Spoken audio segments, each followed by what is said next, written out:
Hey, salut! Aujourd'hui, j'ai envie de vous parler de...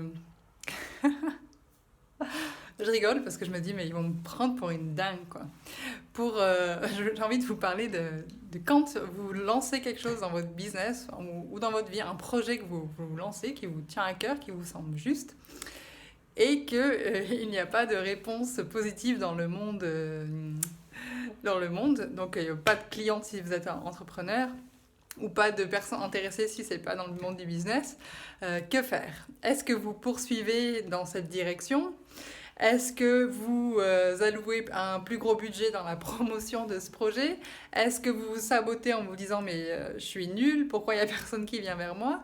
Ou est-ce que vous transpirez davantage pour continuer à communiquer sur ce projet, même si l'engouement que vous avez senti à l'intérieur n'est pas je trouve pas mes mots. En fait, j'ai faim, là, il est midi passé, mais j'avais envie de partager ça avec vous, parce que je viens de réaliser quelque chose pour moi, je vais vous en parler après. Et voilà, mais qu'est-ce que je dis? Donc, vous sentez que votre projet ne prend pas. Hein. Donc, imaginez que vous êtes en mer, vous êtes en train de pêcher, pêcher des poissons, et qu'il n'y a rien au bout de la canne à pêche. Donc, au bout d'un moment, vous vous dites, bon, je rentre chez moi, et ce soir, je mangerai du steak. Hein. Donc, je vais vous parler de mon projet Rise and Shine. J'ai décidé ce matin de ne pas le poursuivre. Pourtant, c'est un projet qui m'a animé. L'intention du projet est toujours là. Mais malgré des personnes intéressées, des personnes qui sont presque inscrites, elles se sont ensuite désinscrites. Des personnes qui ont finalement choisi de... J'ai le nez qui coule un petit peu, excusez-moi. Des personnes qui ont finalement choisi de faire l'autre programme que je propose, Be the Star of the Show. Donc, au bout d'un moment, au bout d'être en agonie avec moi-même, avec ce projet, en me disant qu'est-ce que je fais? Pourquoi il n'y a personne qui s'inscrit? J'ai le choix. Soit je persévère dans ça, et puis j'essaye vraiment de récolter des gens, ou soit je pivote, comme on dit en termes business. Donc je prends une décision sur ce projet et je le transforme en autre chose si l'essence est toujours importante pour moi. Ce que je réalise avec mes clientes en premier et leur feedback, et avec les retours que j'ai via les réseaux sociaux et via ma newsletter et via mon podcast, c'est que Be the Star of the Show résonne beaucoup fortement dans l'audience, qu'il y a beaucoup d'engouement autour de ce projet.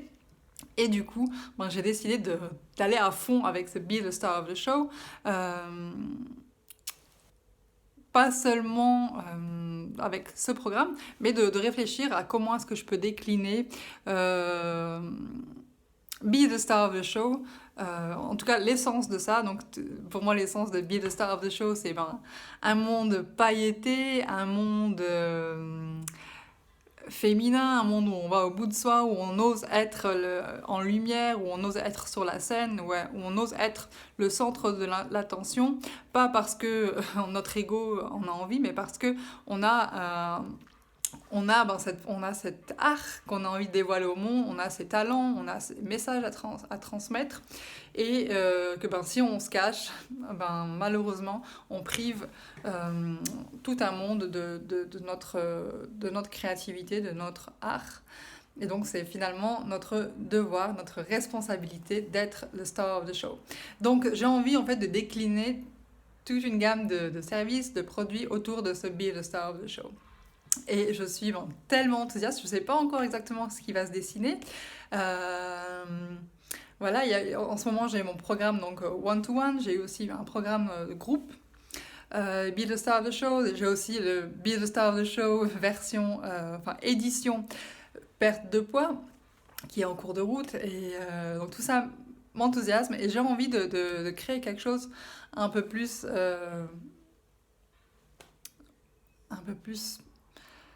donc toujours Be the Star of the Show, mais je veux dire un peu plus accessible, c'est ça que je voulais dire, parce que j'ai des personnes qui me contactent et qui me disent voilà, Pour commencer, j'aimerais quelque chose de plus simple, ou de plus rapide ou de moins engageant personnellement.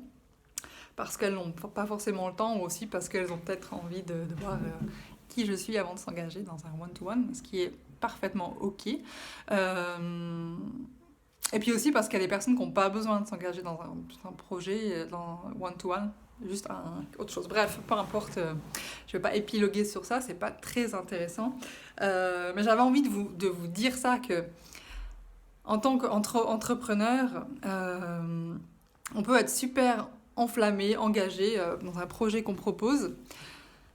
On peut être à fond la caisse, et puis quand on n'a pas les retombées espérées, si on ne réagit pas assez vite, si on ne pivote pas assez vite, qu'est-ce qui se passe ? La spirale descendante, que je mentionne, je pense, presque à chaque vidéo ou chaque audio ou chaque écrit. Donc la spirale descendante qui s'engage, le mindset qui en prend un coup, on perd confiance en nous, notre estime de soi diminue, potentiellement on commence à manger plus de sucre, plus de produits gras, on a moins envie de bouger. Du coup, notre message il est moins puissant. On se pose peut-être des questions, est-ce que je devrais arrêter mon business ? Il y a tout un engrenage. En fait, plus on met de temps à réagir, à pivoter, plus on va perdre en élan et plus on met en péril notre business, notre santé, nos relations. C'est vraiment tout impact tout, comme vous le savez, c'est mon motto, comme on dit. Et donc, il est crucial de réagir à temps et de pivoter pour continuer à aller au bout de ce qui nous anime, à répondre à notre mission et à soutenir le monde avec notre art, notre créativité, notre mission, nos talents, cette force intérieure qui a fait que on s'est engagé un jour, qu'on a quitté la route toute tracée, dictée par la société, qu'on a pris le risque de sauter dans le vide, de faire confiance à cette mission qu'on a, et c'est triste en fait. Moi, quand je vois le nombre de femmes et d'hommes qui quittent leur business parce que une idée n'a pas marché, c'est pas parce qu'une idée n'a pas marché, une formulation, que c'est la fin. C'est juste arriver à se remettre en question le plus vite possible pour pivoter. Donc voilà, c'est ce que je suis en train de faire. Rise and Shine. J'aime encore, je pense que je suis un peu en deuil de Rise and Shine parce que j'aime encore cette énergie que ça m'a apporté. Le titre Rise and Shine, pour moi, je vois vraiment la femme qui s'élève et commence à briller, mais finalement, dans Be the Star of the Show, on retrouve ça aussi. Donc je pense qu'il y avait en fait, Rise and Shine m'a apporté une information en plus à intégrer dans Be the Star of the Show. Et je pense que c'est pour ça que ça a été là. Tout ce qu'on crée n'est pas pour rien. Donc c'est pas se fixer sur le résultat, mais continuer à honorer sa vision, à croire en sa vision et à essayer de comprendre les messages qu'il y a sur notre route. Donc à travers chaque chose, chaque échec, il y a un message, une opportunité d'apprentissage, d'évolution, de prise de conscience, donc continuer à être dans cette curiosité, dans cet apprentissage pour honorer notre vision, notre mission et servir le monde le plus possible. Donc si vous ne me connaissez pas, je m'appelle Floriane Letulle, fondatrice de 360 Impulse. Je suis présente sur tous les réseaux sociaux en cherchant 360 Impulse, Instagram, YouTube, Facebook, Twitter. J'ai un podcast, Flow the Show, et mon site internet 360impulse.com. Je me réjouis de vous retrouver pour une prochaine vidéo quand l'impulsion est là. Je vous souhaite une superbe journée. À très vite. Ciao!